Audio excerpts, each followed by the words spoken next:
Ces derniers mois, j'ai eu l'occasion de visiter plusieurs sites de production de biocarburants de première génération, ainsi que de deuxième et troisième génération.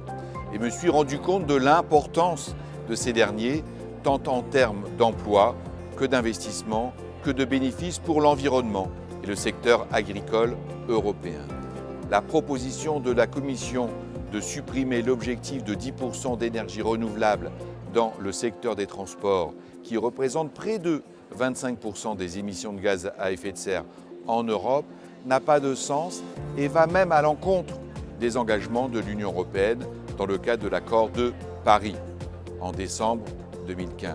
Il est au contraire fondamental de maintenir un objectif spécifique au secteur des transports, voire même de le porter à 15% à l'horizon 2030, à l'image de l'objectif retenu en France par la loi sur la transition énergétique.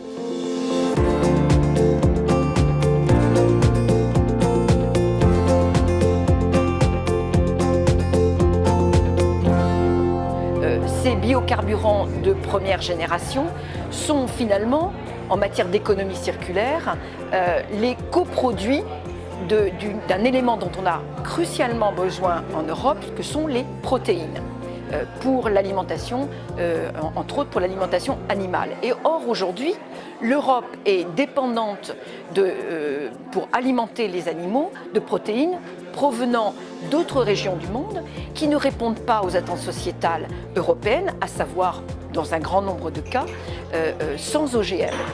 Or, on est capable en Europe aujourd'hui de produire ces protéines. Je viens de faire la démonstration que nous sommes bien dans un cercle vertueux d'économie circulaire et que donc, à ce titre, les biocarburants issus des productions agricoles oléoprotéagineuses sont aujourd'hui indispensables dans la politique européenne des énergies renouvelables.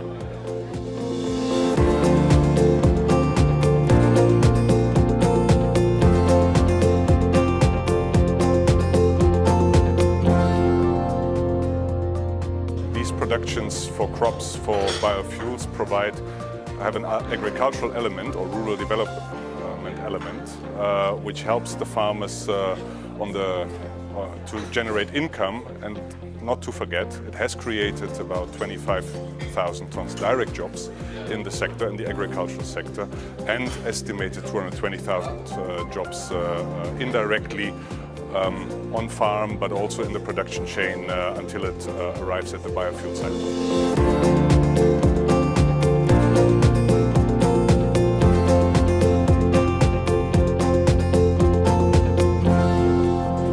L'impact d'une éventualité de ramener la production de biocarburants à 3,8% à partir de 2020 sera pour les agriculteurs européens un véritable cataclysme, pour plusieurs raisons. D'abord parce que économiquement, ça signifie que l'économie agricole en sera impactée. D'abord par rapport à l'agronomie de la gestion agricole de nos exploitations, puisque ça signifie qu'il y aura moins de production et donc qu'il faudra réarticuler l'agronomie d'une exploitation, et ça se gère de manière compliquée. Or, on lutte actuellement contre la spécialisation des cultures. D'un point de vue économique, c'est l'ensemble du tissu industriel et des filières qui va être impacté, à la fois sur évidemment les sujets d'implantation des usines, le maillage territorial, l'ensemble des questions de logistique. C'est évidemment la balance commerciale européenne qui sera impactée, puisque moins de production nécessitera également qu'on importe plus. Or, le rôle de l'Europe, c'est d'abord un sujet d'indépendance, c'est d'abord de proposer des solutions à l'ensemble de la population et singulièrement aux agriculteurs.